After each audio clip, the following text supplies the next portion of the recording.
नमस्कार दोस्तों, आज हम वीडियो में बात करने जा रहे हैं जाट राजा महाराजा सूरजमल के बारे में। भारत के इतिहास में कई राजा हुए, लेकिन एक ऐसा योद्धा जिसने अपनी मिट्टी से एक ऐसा किला खड़ा किया जिसे न तो मुगल भेद पाए और न ही अंग्रेज।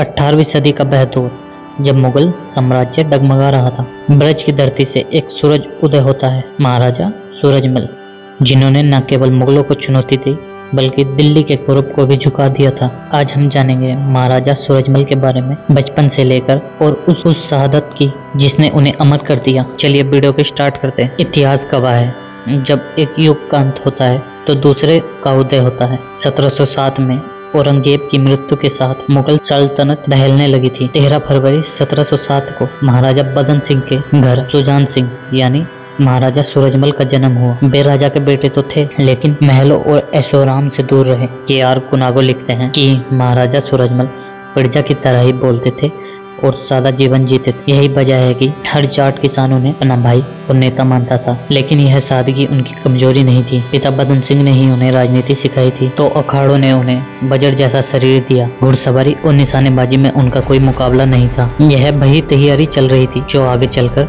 दिल्ली के तख्त को हिलाने वाली थी। उस समय भारत में बारूद और तोपों का बोलबाला था। महाराजा सूरजमल ने देखा बड़े बड़े पत्थर के किले भी तोपों के आगे ढेर हो जाते हैं।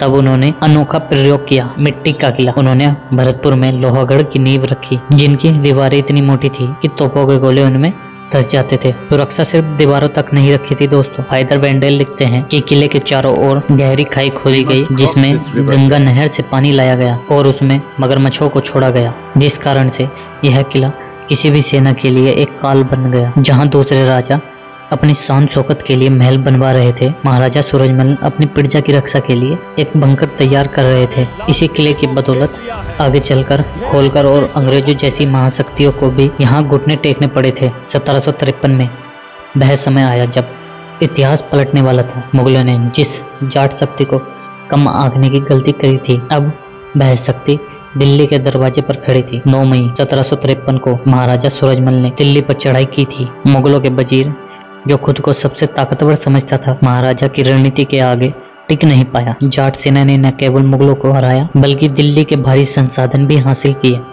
यह लूट नहीं बल्कि मुगलों के अहंकार पर प्रहार था। इस जीत ने यह साबित कर दिया कि अब भारत की राजनीति दिल्ली से नहीं बल्कि भरतपुर से तय होगी। उन्होंने दिखाया कि एक किसान और योद्धा बादशाहों से भी बड़ा हो सकता है। 25 दिसंबर 1763 की वो शाम हिंडन नदी के किनारे महाराजा सूरजमल शिकार और क्षेत्र का मुआयना करने के लिए निकले थे, लेकिन नजीब उल दौला ने वहां मौत का जाल बिछा रखा। यह युद्ध नहीं था, एक कायरतापूर्ण घात थी। दुश्मनों की संख्या हजारों में थी और वे मुट्ठीवार। फिर भी महाराजा सूरजमल पीछे नहीं हटे और आखिरी सांस तक तलवार चलाई। के.आर. कानूनगो लिखते हैं कि अगर महाराजा सूरजमल कुछ साल और जीवित रहते तो शायद भारत का नक्शा कुछ और ही होता। महाराजा सूरजमल को धोखे से उन्हें मारा तो जा सकता था, लेकिन हराया नहीं जा सकता। उनका बनाया लोहागढ़ किला आज भी उनकी अजेयता की गवाही देता है। ऐसे थे महाराजा सूरजमल, एक किसान, एक राजा और एक योद्धा। जो भी जानकारी आपको दी गई है उसके सोर्स डिस्क्रिप्शन में दिए गए हैं। अगर फिर भी कुछ गलती होती है तो आप हमें कमेंट करके बता सकते हैं।